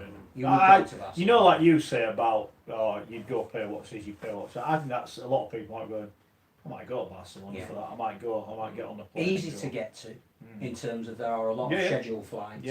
A fantastic once in a lifetime experience to be at the first game played in that stadium, and that stadium's going to be renovated, I think, as well. So in its configuration as it is at the moment, it's the last time you can go to it virtually. My only reservation, it's a limited one and it's typical rugby league, is that it's the same weekend as the Blackpool Bash. Well, So again, as a sport, we're still competing But the with fact, ourselves. but and- we can't just pause the rest of the No, competition. no, no. I'm just yeah, saying. but you could play it at a time that you could have planned around it. There might be some people who support championship clubs who would have gone to Barcelona, irrespective of who was playing, to be part of that event, who are now prevented from doing it. Also, I think what another great marketing point would be the possibility if the Barcelona players could be there and they give the Rugby League players a guard of honor, coming out from there. So that, I think that would be a great another shot in the arm for the game, don't you? I think the there'll be a lot Barcelona of players promotion. are there, stood at the side of the pitch. Well, guard what of you honor for all the want, Rugby what League you want players. is Messi Messi, chucking that's the what I'm saying. ball Yeah, around yeah, one of you know, the- But that's there's what- time to do that, isn't Yeah, there? yeah. That's I part of think the if you build-up. get a video of like Messi throwing the ball around with Remy Castilla or something like that, that's going to explode. I think that Barcelona have bought into it because the PR that we've seen has had their president there welcoming Yeah. Wigan and the Dragons. So there's no reason to think that they won't be very soon. They wouldn't have taken the game on. I just think the If they fact hadn't- that Catalans can go, look what we've won in England, Yeah. it automatically Well, gives them even more You credibility. can see, can't you? The side of the pitch as both teams run out will be those two trophies. And also as well, when you're looking at the side what Catalans have got now, it's not a bad sign, is it? With the names what they've got, the quality what they've got, the so-called superstars now we're looking at bringing to Super League. Don't look no further than Catalans. Well, shall I go through some comments? Yes, people. fire away. So I can't wait to go, says KPW81. It already is a success, says Dave. The buzz around the announcement was great. This is back with KP. Admittedly, I am a Wigan season ticket holder, but I wouldn't miss for this for the world. 100%. Despite being blind and having no radio commentary while there, I will not miss this for anything. So wow, very good. Sean, We'll go Challenge some Cup. commentary on. Yeah. Good luck. Challenge Cup winners versus the most successful club in Rugby League history. Why not, says Sean. That's on YouTube. Agreed. If you want to get in touch on Twitter, of course, you can do. And someone's actually got into Matt. Would Tom have an issue if Leeds were playing in Barcelona? I'd say the exact same thing that I've just said. So no, Matt. Facebook, plenty of comments. The new camp, 90,000 plus stadium is going to look like the AJ Bell Stadium. That's I don't what think Pop so. Peter says. Don't think so. Again, sell the bottom tier, make it look like, be Yeah. clever when you film it. Yeah. I thought the Beam did a good job with that at Liverpool.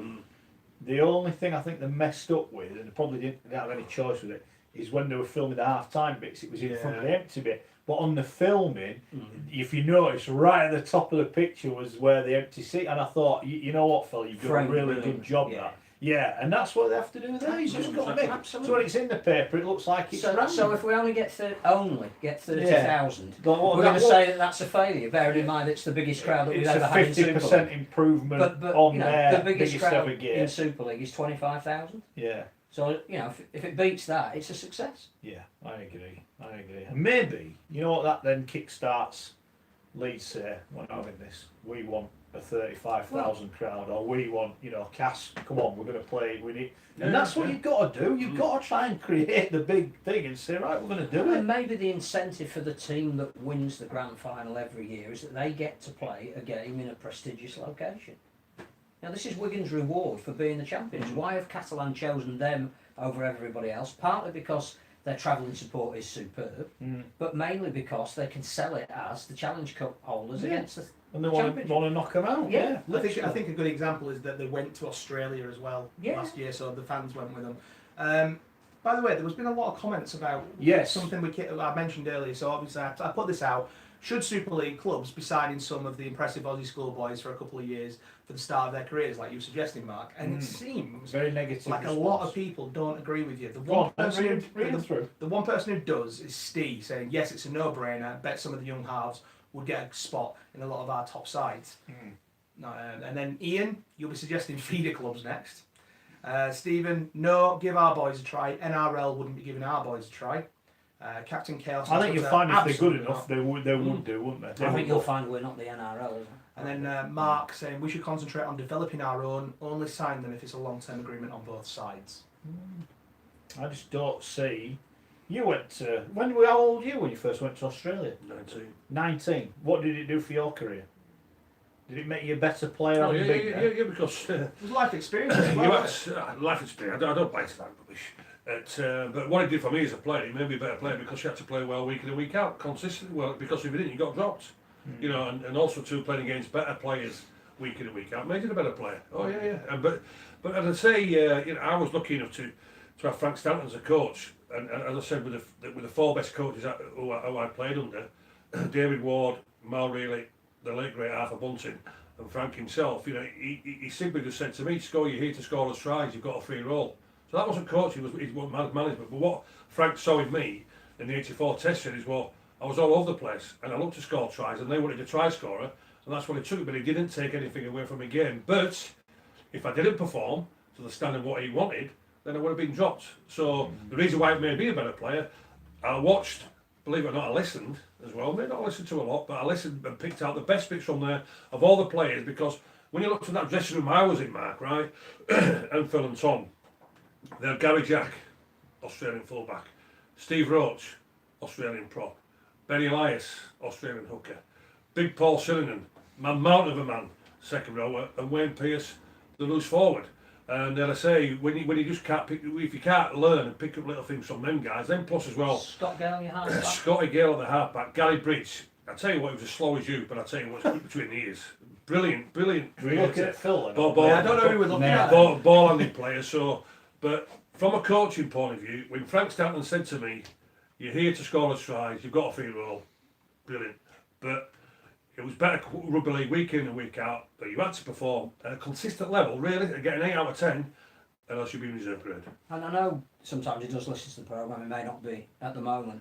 Carl Hall we used as an example earlier, but I saw something, I think it might have been on social media last week, from a Doncaster fan, saying that Carl Hall revolutionised the way they watch rugby league, even as a 17-year-old, because they've been used to being a very honest, hard-working, forward-driven team, that would always give their all, but most weeks probably wouldn't win. And then this young Kiwi arrived, who was 17, and was not only lightning, but just was a joy to watch, and brought the best out of the players around him, even though he was a kid. Came back, had a second spell there. It'd be interesting to know if there's any Doncaster fans that saw him, whether he stymied the development of somebody else, or he just was worth watching on his own. But also, if Carl picks this up at any point, what was it like for him coming over as a kid? Yeah.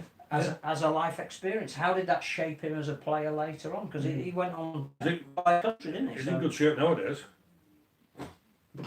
I'll tell you The what. big shape. I'll tell you what. His shirt fits better than yours. I'll give him that. He's gone down in wash this. Gone down it. What? Maybe you could do with getting it washed. It's a Wakefield t-shirt and all this. I I know. won't lie though, Scott. It's a smart polo. Someone commented as soon as the show started, "You're looking pretty smart today." Yeah. It's got You're looking a bit short of breath, but you're looking smart. Now you mentioned with my t-shirt. Now you mentioned with my t-shirt. I've been breathing in for last hour now. Health and safety said he had to undo that top bone. What do you Phil mean? might have been shot at point blank range. It's a bit hard. What happened? I'll tell you what, you You mentioned didn't have about a gun. No, it was Scottish. you mentioned about Carl Hall. Carl Hall. You mentioned about Carl Hall at Doncaster, how good he was. What happened when he came to Leicester? Oh, no! Not having that. What happened when he Played well at Bradford. I spoke to one. What wasn't the I spoke greatest to one thing last to week. come into, was Yeah, I it? spoke to one last week. He's a good lad, Carl. Plenty of time and respect for him. But I say, what happened when he came to Leeds then? That was a no-win When you talk, situation, wasn't it? when you talk to all, he still thinks he's one of the best centres ever played for Leeds. At the time he was, that's why We'll Leeds go were with that. in danger We'll of go with that. relegation. We'll move on. We like Carl. We'll move Yeah, on. he's a good bloke. He's all. Don't worry about He that. is. He is indeed. Now, we've got a bit of breaking news. Right. Because the RSW, Oh, yes. who don't always get He in doesn't touch. like you. That's why he's not here. What have you been like that for? I'm joking. He said that Rugby League's missed an opportunity here because he said that the Catalan-Wigan game, they should have had it at the Leeds Sports Village. Ban him. They'd have filled it. That's There because he's you going go. to Blackpool. There you go, look. There. He's Even booked when his he's not not here, ticket. he's just chucked a brick in and said, yeah, get it in. He's a controversial one. He's RSW, isn't he? Can't We had to help send him down, Gary. We can't, we can't have it. He's the. We had to send him He's to taking some, over the programme, hasn't he? His rants. We've had to send him to some quiet time. Gardening leave. Yeah. If he had a garden, he'd probably do it, but I don't think he's got one. He's on the Isle of Anglesey, looking out to sea, just chilling. Better than Belle Isle. Anyway, right. Coming back to Catalan. I beg your pardon. What do you mean? I don't know. We pay us poll tax in Belial. At least. Poll tax. I don't even know. Isn't it poll tax, isn't it? Probably was the last time you played it, yeah. Anybody played it? Speaking of polls, we've got the Yeah, polls what- running. yeah. There's 11 minutes left as it's running now live.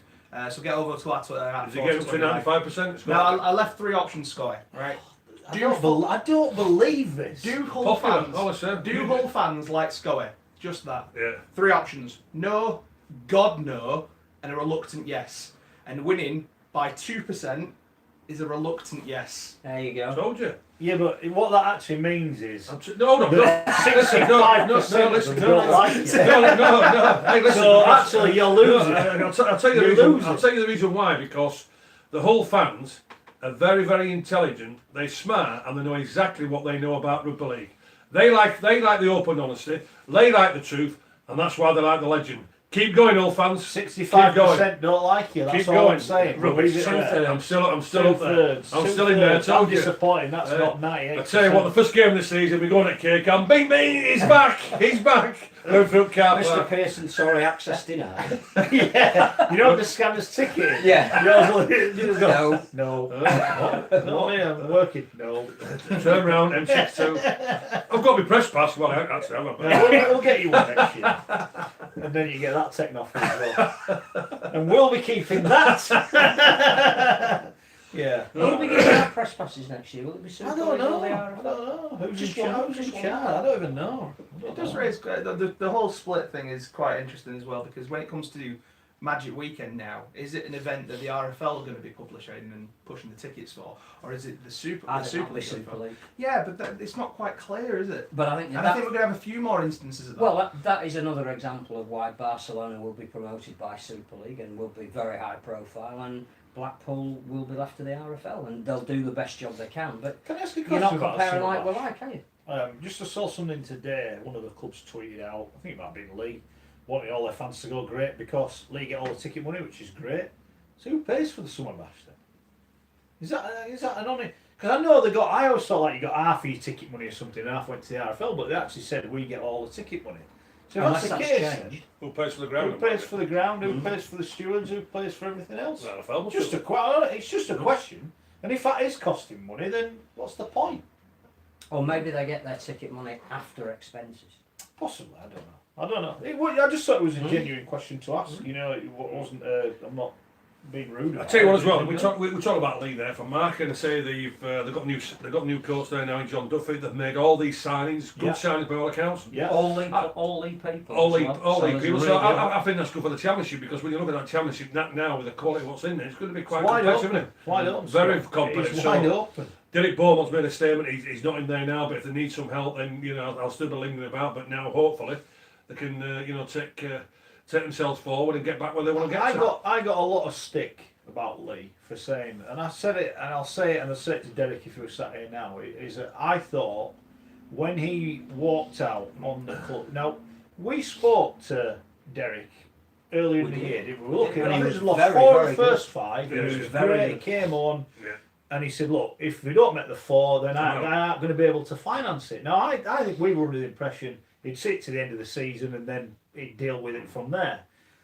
When they couldn't make the 4, and then he instantly pulled the plug, and he's forcing people to leave. And that, I will use that word. Players were told, if you don't leave, then we'll bust the club. That didn't sit well with me. And I said at the time, if that's his attitude, then he should get banned from the game. He, and only he, offered those deals to those players.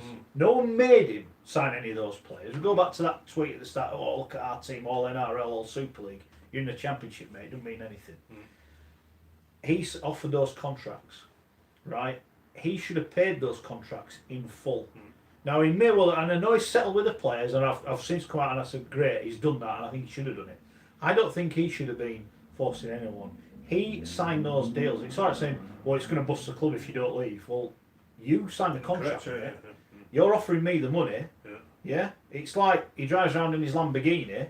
You don't turn around and say, well, I can't afford the insurance, but I'm going to drive my car anyway, so Can't you afford don't, the you don't have second. it then. Well, I think we can remember the tweet when he put out before the start of the season, Yeah. the first game, I've got so many NRL players, Yeah. so many Super League players, appearances from what was it, about 1,200 or what have you. Yeah. So what? Where did that get you? Yeah, exactly. Nowhere, That was did it? my point. But and that's why I said it at the time. If he would have walked away and those players hadn't been paid, then I think he should have been banned from the game. It seems like he's agreed a settlement with them. Fair enough. Yeah. I just think personally, and what I did is after, cause again, when we not criticise, when we question something, you get criticised for it. I read back Mickey Imes' tweets. I'm heartbroken what's happening to my club, that no one deserves this at my club. And we've always said there's some great people work at that club. This isn't against them. It was against Derek, who I think should have honoured the contracts. He signed them. And he made a good point. So, well, if I'd have said to the players, well, if you don't get a form offering you half money, none of them would have come. Well, maybe those aren't the players you want at your club. That might have been the first thing I'd have said. But he's done it. I just think it's been 4 months of damage to Leigh Rugby League Club. I think he is underpinning this regeneration. Yeah, and I get that. And I think get the that. idea is that they're going to work within strict budgets this and I get year, that. and it's going to be a league-based operation on and off the field.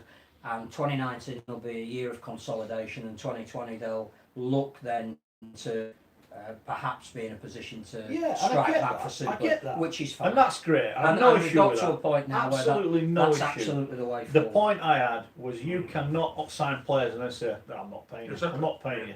And I wonder, with that, in the future, if players or agents might go, I'm not sending you there. I don't want you to go there because What's if it happened happens, it might happen again. I think, but now, I think, well, that's John Duffy's obviously a Lee lad, and I think he's going to do a lot of work in the community as well, rebuilding. Yeah, I think it's great what they're doing. I think the players have signed good players, absolutely. and I think, without being rude, they'll get a level of performance out of those players that will mean they'll be competitive. And I think in the exact reverse of what you've just said, those players are coming for the right reasons. Yes, exactly. They want to play for their They want to hometown rebuild club. it. Yeah, I like And that. they probably could have got more money, some of them at other clubs. Yeah, I get that. Because the quality of sign, something I like get Tom that. Spencer, for example, who's coming home from London, he's still good enough to play in Super League. I think he was really important to London in getting promoted. I think he would have got I at least. sponsored Mr. Spencer last season. Well, I reckon he Good would have player, got at Spencer. least one season in the Super League to see how he went, but he's decided to go home to Leigh. So I think Yeah. he won't be on Super League money. It's not a dig at the players, it's No, not a dig no, at the no, people. no. I just think Derek, in my opinion,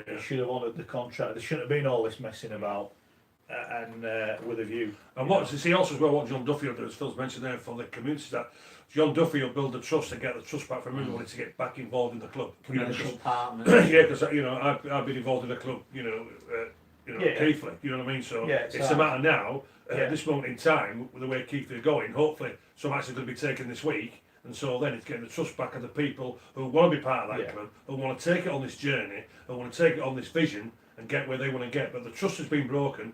It's hard work, I'll tell you, to get the trust back, but it's achievable. I think in fairness to them is that he has agreed settlements with everyone. And I think there's no debt there. So they have got a clean he's getting slate. he's getting trust back and confidence. Yeah, it is, and that's in credit to him.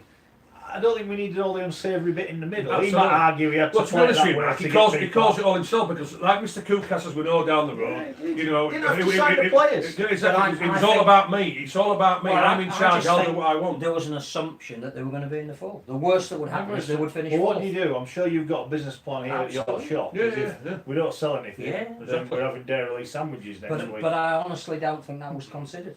Well, with the players and that I were think signed. that is. If we're having Dairy Lee sandwiches next week, I'm doing what Richard Shaw likes doing tonight. I'm not coming. You're not coming. Do you like dairy? No, that's shocking.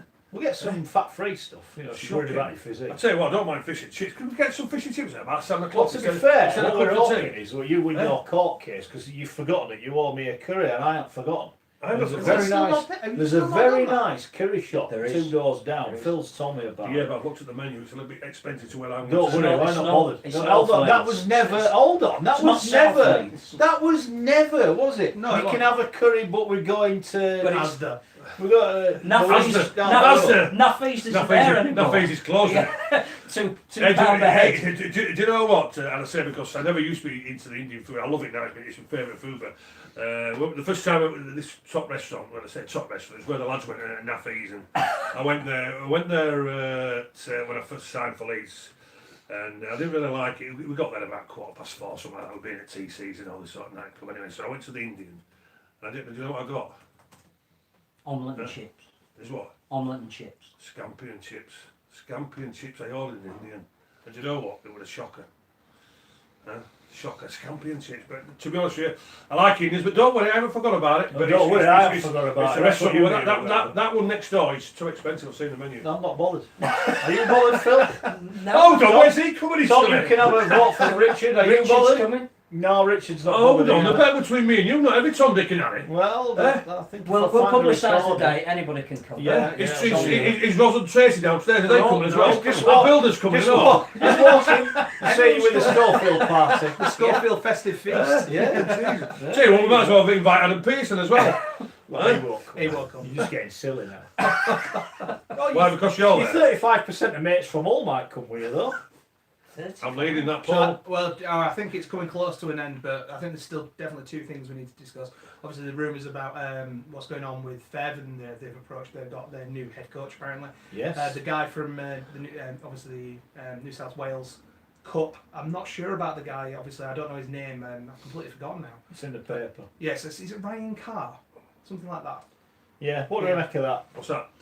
Fev getting an Aussie coach. Yeah, it's been squashed today. It was Justin Morgan, but that's been quashed, hasn't it? The head coach. Is that the right way to be going? I was surprised when I heard about it. Very surprised, to be honest with you. It's interesting that there's a debate about should we bring Australian schoolboys over and will that harm the development of English halfbacks. But should a championship club be bringing over an Australian coach who's coached at non-NRL level? I'm just I'm not, not sure. Are there not British coaches out there I'm who not would do a job sure for fellas? the championship is a division. No. If you don't, we had it with Rowan Smith at Bradford. It was, you know, I'll never forget that moment. I asked him about the slope at Fev, and he didn't know what I was on about, and it was like, mate, you've beaten before you. One got of the there. nicest men you will ever Oh, meet in great rugby guy, league lovely is Joey fella. Greener. Oh yeah, so yeah, exactly. Absolutely, you know, if you were to spend time in his company, engaging, Hmm. positive, Yeah, really, just so knowledgeable about rugby league, yeah. but couldn't coach in the When championship. did they start going forward? When they got a bloke that knew the level they were playing in, and it's so important. Well, it is. It's so important. Well, it's like when you look at football. The ones who know the championship there, you know, playing on the Saturday, Tuesday, Yeah. know where they're going, they're travelling, all this sort of thing. Yeah, you've got to know what So you've Sam got to do your Allardyce should homework. be the coach of Feathers. You should. Got to do your homework. Simple Big as that. Sam. Final results are in. X Factor lights down and all that. Mr. Popular.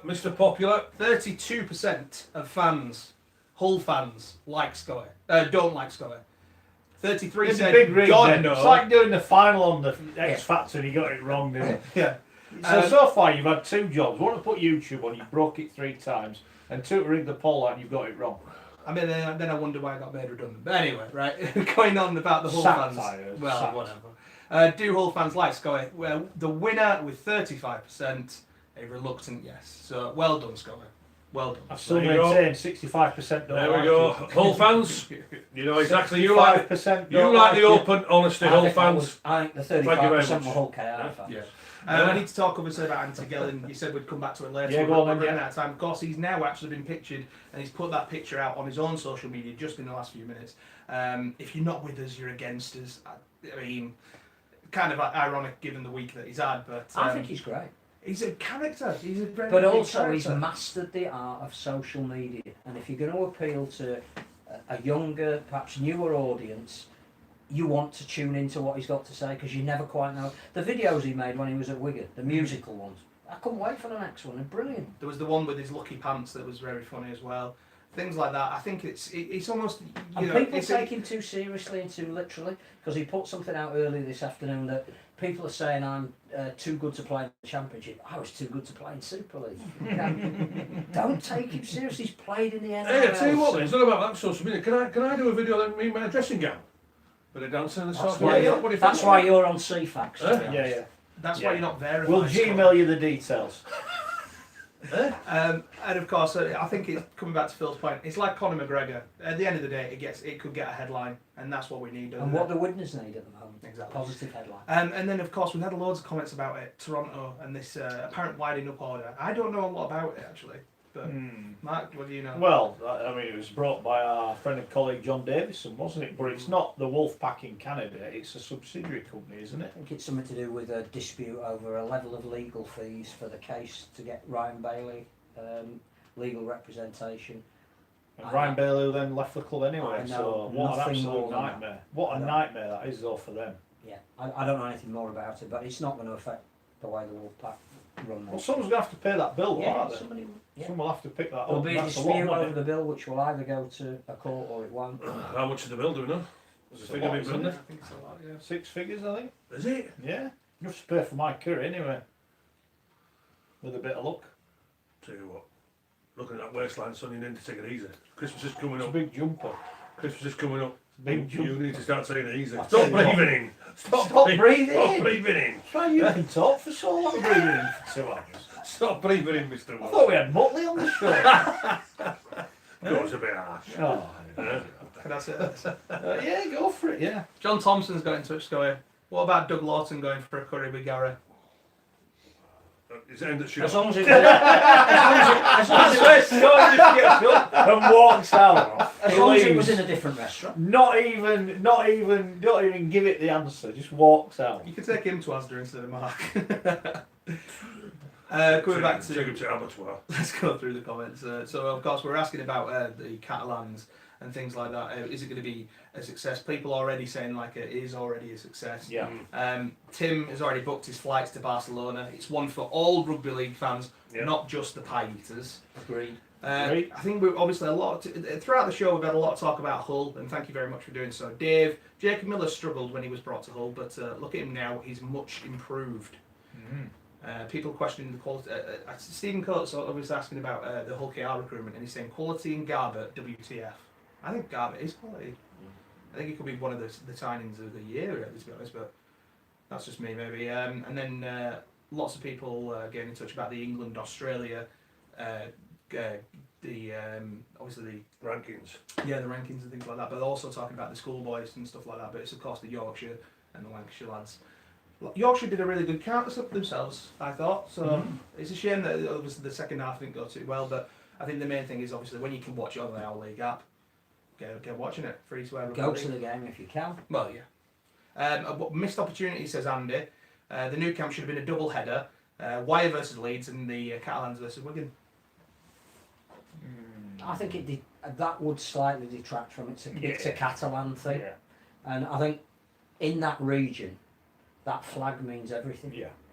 To focus solely on that, to have the opposition as the highest ranked team from last year. I don't think you need anything else. Yeah, I absolutely agree. Are you bothered? You go to Barcelona, I'm sure you'll be, once you've seen a game wanting to do other stuff, are you going to stick around watching another? No, you're going to be out On the enjoying Ramblers. the city. Yeah. Yeah. And it's a wonderful, if you haven't been and you get the chance to go, it's a wonderful city, and if you can make a rugby league game the centrepiece of your visit, how fantastic is that? That is what the future of the sport is. Very good, very good. That's it, another 2 hours done, chaps. Good job there's been no rugby then. Exactly, we'd have been knackered if there'd been some rugby. Tom, don't ring us, we'll ring you. All right, look, thank you for coming, we appreciate it. Let me say one thing, right? I do Too late, apologise. you've got to go now. Oh. But Gary, thanks as ever. Thanks for breathing in. Thanks for not killing Phil with that tight shirt. But what do you always should say? Where do you get your clothes? Mother care. Yeah. Have a look. Have a look. You're going to get one of these cardies like Phil's got. Thanks to Phil. Thanks to Richard Shawright for not saying anything too controversial this week. And thanks to Tom. It has been nice. to Yeah, have sorry you. about breaking. Good to see you. We look forward to ransacking his show soon as well. You're bad. And that's it from Gary, Phil, Tom and I. Please download the podcast. That'll be up later. And thanks for everyone that does. We'll see you next week. He's still breaking it now.